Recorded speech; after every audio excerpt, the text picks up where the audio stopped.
So here we are in now a discussion of Reading Gospels Wisely, chapter 3.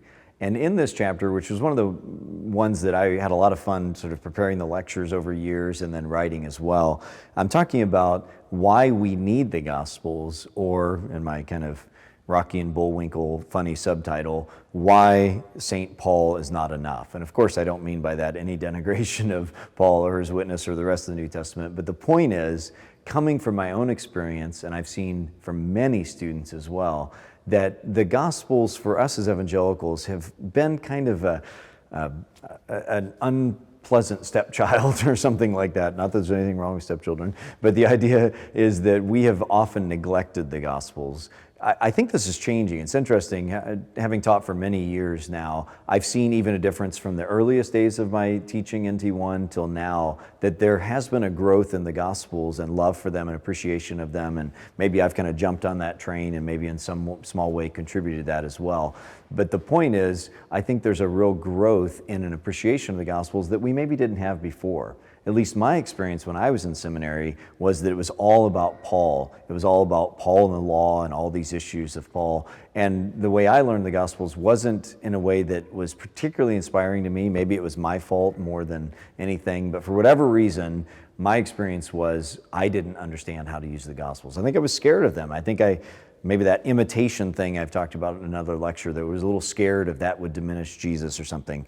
All that to say, what I talk about in this chapter is I give 9 reasons why I think we need the Gospels. And I won't walk through all of them. I encourage you to digest that chapter and think about it and think about your own experience as well. I often have students tell me that they've resonated with a lot of these things. So I won't walk through all those, you can look at the chapter in that. But what I wanted to do in this brief time is just mention a couple of books that have come out since I wrote this that I think support and give some helpful ideas related to really all 3 of the first chapters of Reading Gospels Wisely. And one book is by a well-known scholar, well-published and very thoughtful scholar named Scott McKnight. Some of you may have heard of him. And he produced a book in 2012 called The King Jesus Gospel, the Original Good News Revisited with Zondervan.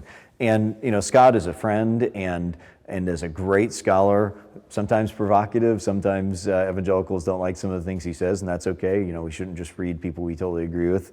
Sometimes he's a little provocative, but I always find him insightful and usually very careful and thoughtful. And I think this book is helpful. And some of the questions I might have had about it, you can find Michael Horton did a really helpful interview on the White Horse Inn podcast of Scott when this book came out. And if you want to learn more about it, I'd encourage you to read the book and think about it critically yourself, but then listen to that great interview that Horton did with McKnight. I think you'll find some help there as well. McKnight is concerned, and I would share some of this concern, that the Gospels have been defined too narrowly in only a salvation way, and he calls this sort of way of reading the Gospels as being done by soterians, the ones who read the Gospels only as being about salvation. Instead, he argues that the Gospel, and interestingly, he doesn't base it in the first instance on the Gospels, he bases it on 1 Corinthians 15, but the Gospel is the story of Israel that is resolved in the story of Jesus. That's what he says on page 79. I think that's a helpful way to say it. Of course, I wouldn't want, and nor would Scott, want to in any way deny the focus that the Gospels give on the atoning sacrifice. In fact, he's very careful. Scott's very careful to emphasize the atonement and the importance of Jesus' death and resurrection, and I would as well. But at the same time, I think his definition of the Gospels as being the story of Israel resolved in Jesus is very helpful. And you can see how that corresponds a lot with what I've argued in the first couple of chapters as well. And you can see how it relates to why St. Paul is not enough, even though I think Scott is right, and I would emphasize too, Paul would actually agree.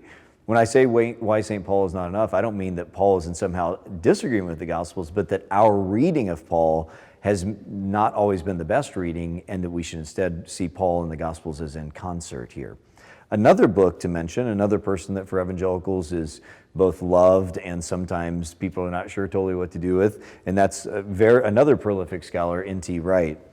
And also in 2012, he wrote a very important book that's worth reading and wrestling with and engaging with critically, and that is How God Became King, the Forgotten Story of the Gospels.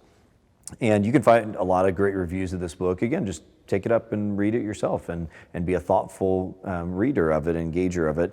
But a big part of Wright's project in this book, and it's related to other things he's done, is to emphasize that, like I have in chapter 3, a lot of times we've lost the ability to hear the Gospels. We've either neglected them or we've read them, particularly what Wright is emphasizing, we've read them in only a particular way, only emphasizing the salvation element again.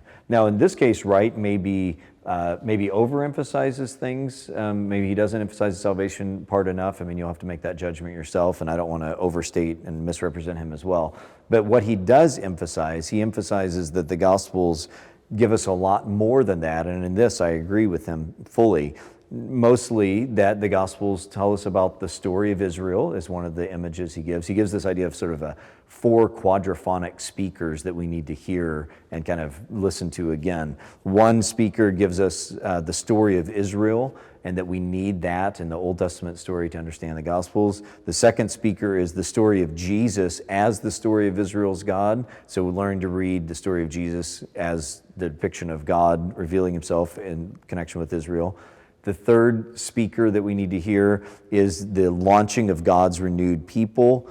That, in other words, Jesus' death, resurrection, and ascension didn't actually signal the end of the story, but in fact the worldwide turning of the story to the worldwide conversion, and we might call that the Great Commission.